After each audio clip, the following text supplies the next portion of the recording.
Itong ginawa ni PBBM na to, kung di ako nagkakamali, parang first time na presidente gumawa niyan, no? Na magsusubong direkta sa kanya. Ay nako, palerista.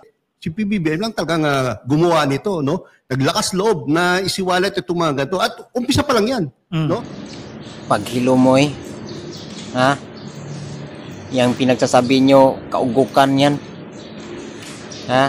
Ano ngayon lang? Ngayon lang, 3 years na. Pero yung 3 years, grabe ang nakawan. Hindi kagaya ni Duterte, ayan o. Pangulong Rodrigo Duterte bumuo ng komisyon na magpapalakas sa kampanya ng pamahalaan laban sa katiwalian. Ito po ay ang Presidential Anti-Corruption Commission na mag-iimbestiga sa mga tiwali at abusadong opisyal ng gobyerno. But let me be very brutal and frank to you all. Corruption must stop now.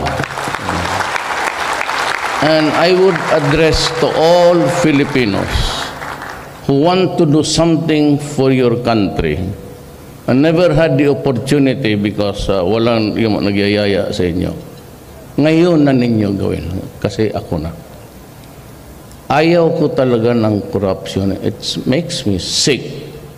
Nilagdaan ni Pangulong Rodrigo Duterte ang Executive Order 43 para sa pagbuo ng Presidential Anti-Corruption Commission. Alinsunod dito sa hangarin ng Pangulo na linisin ang bansa laban sa mga umaabuso sa kaban ng bayan. Nakapaloob sa naturang Executive Order ang pagtukoy sa kapangyarihan at tungkulin para magsagawa ng kaukulang investigasyon laban sa mga tiwaling opisyal ng pamahalaan. May poder rin ang binuong komisyon na magsagawa ng motu proprio investigation na katulad ng Ombudsman. Magsasagawa rin ng lifestyle check sa mga iniimbestigang opisyal sa isinasangkot sa katiwalian. Isinasaad rin sa binuong komisyon ang kapangyarihan nito na magpatupad ng suspensyon sa inirereklamo sa sandaling sampahanan ng kaso. Nilagdaan ng Pangulo ang EO 43 nitong Miyerkules, October 4. About a month after announcing a government-wide crackdown on corruption, Philippine President Rodrigo Duterte says 800 government officials and workers have been fired due to illegal activities. He read out some of their names during Monday's cabinet meeting, including Bureau of Internal Revenue officials who allegedly pocketed tax collections and asked for money in exchange for permit approvals. They are now facing administrative cases. Duterte also revealed he received a list of names supposedly of corrupt lawmakers from the Presidential Anti-Corruption Commission. Late last month, Duterte created a task force led by the Justice Department that would look into anomalies in all state agencies until the end of his term in 2022. Justice Secretary Minardo Guevara said they have already received at least 60 corruption complaints over the past few weeks. Well, we start with Customs. Customs ay terminated about 72. Immigration 62. Wala ka na trabahante. Skeletal force na. Because the Bureau of Immigration is under the Department of Justice. Marami na akong sinibak. And sa PhilHealth, there will be another round of dismissal. Kinukompleto lang nila yung investigation. I do not condemn you. I give you the presumption of innocence, just like the congressman. It so happens that your name was cropped up during an investigation. Ang may init po na isyong kinakaharap ng Department of Public Works and Highways sa mga oras na ito. Muli po natin makakasama sa programa si DPWH Secretary Mark Villar. Magandang araw po, Secretary. Magandang araw po. Pinaparilib po ni Pangulong Duterte ang ilang district engineers na hinihinalang sangkot sa anomalya sa DPWH. Ano na po ang update sa investigasyon dito, Secretary?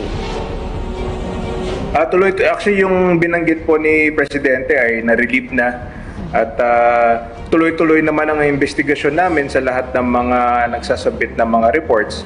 Kaya malapit na po, magkakaroon din po kami ng rigo doon sa loob ng department. And maraming maging pagbabago at kami naman po tuloy-tuloy naman ang aming laban. against corruption.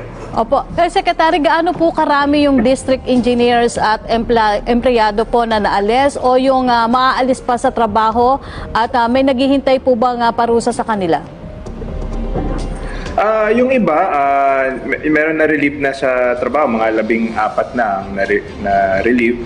And meron kaming ongoing naman, meron din kaming mga complaints sa aming task force against corruption.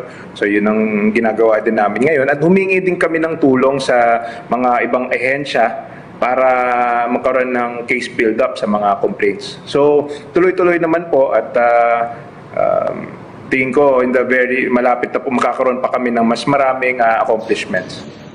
Ayan, hindi nyo nakikita, ayan, bulag kayo. Ha? Si Duterte, pagkakaupo pa lang, ha? May panukala agad siya na lahat mga kurap imbestigahan. Kay Bongbong Marcos, tignan mo yan.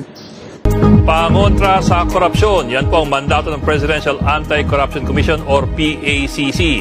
Kaya si Greco Belhica na dating namuno sa ahensya, nagulat sa desisyon ni Pangulong Bongbong Marcos na buwagin ito. Nasa front ng balitang yan, si Maricel Halili. Sa bisa ng Executive Order No. 1 ni Pangulong Bongbong Marcos, binuwag niya ang Presidential Anti-Corruption Commission o PACC. Ang komisyon yan ay binuo ni dating Pangulong Rodrigo Duterte para tiyaking mapapanagot ang mga opisyal ng gobyerno na sangkot sa korupsyon.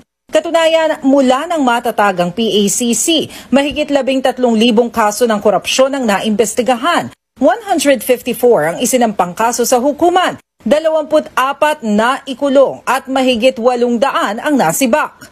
Kaya naman nagulat ang dating PACC chairman na si Greco Belhica sa desisyon ni PBBM na buwagin ang komisyon. Importante rin daw sa pagbangon ng ekonomiya ang pagsisigurong walang nagnanakaw sa kaban ng bayan. Tignan nyo. Kakaupo pa lang, tinanggal niya. Ibig sabihin, gusto niya ng nakawan. Tabugok kayong tatlo sus. Nara nyo ay.